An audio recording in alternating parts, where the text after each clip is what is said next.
I'm on the Grand Enchantment Trail through the Superstitions.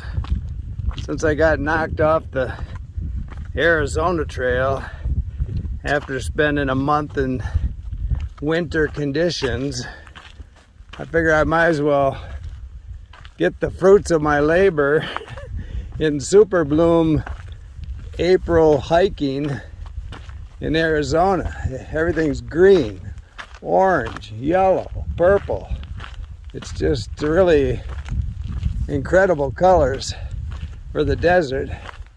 So I thought I'd do a few days out on the Grand Enchantment Trail, and one of my favorite places in Arizona, the Superstition Wilderness. And all the critters are out.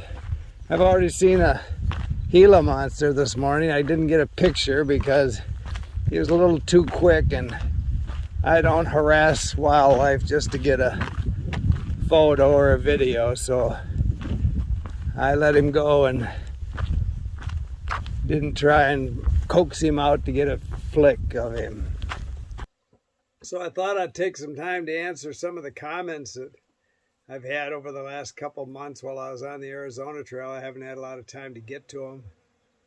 And one of them is, do I carry my umbrella all the time? Well, yeah, I do most of the time. On the last 400 miles of the Arizona Trail, I decided I wasn't going to carry it.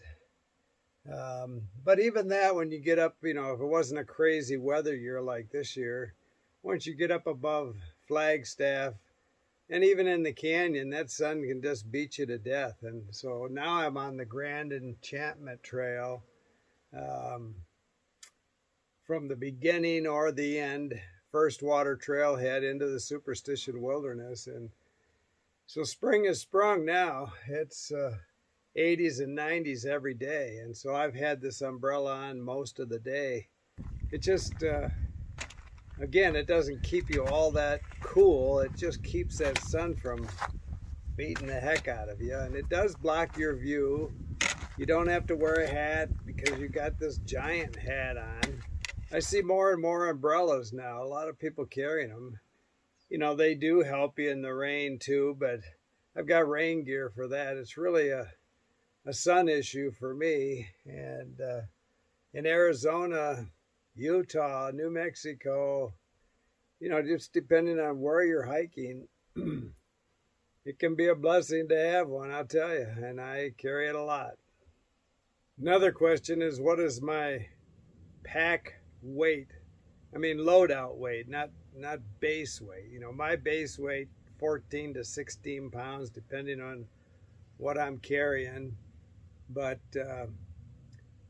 usually I'm under 30 pounds, and that might sound heavy to a lot of people, but that's usually carrying a couple 100 miles of food. Again, like on the Arizona Trail, I was carrying food from Sunflower all the way to Flagstaff, where a lot of people were getting food in Pine and Mormon Lake between those 2 points. But I just don't go off trail that much to get food.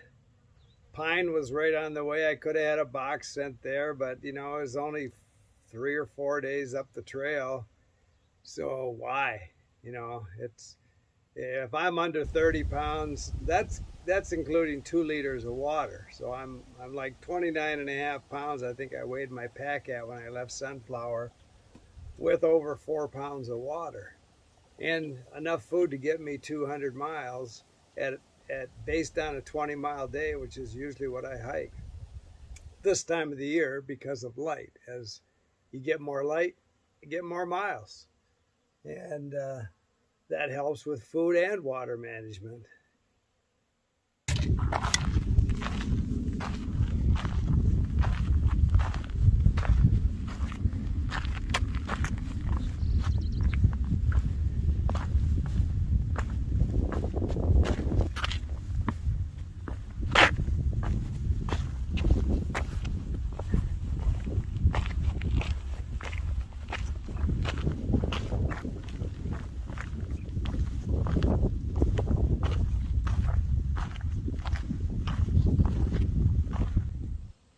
So this week's probably my last hiking in Arizona for a while. I've been coming out here in the winters for over a decade.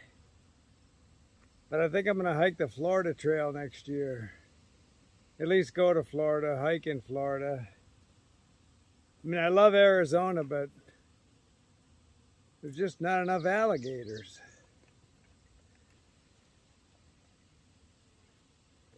Everybody tells me that half of the East Coast goes to Florida and I'm going to hate it down there. But I spent 10 years in Florida in the winters, and most people don't go where I go. I mean, more and more I'm finding they are, but it's not the beaches. It's not the rows and rows of condos and restaurants. I like to paddle the wild rivers, hike in the prairies, hammocks, Everglades, and there seems to be a lot more critters in Florida. I mean, I've seen quite a few things today because it's getting warm now, but in Florida, there's just critters everywhere, and I like critters. So I think that's what we're going to do next year.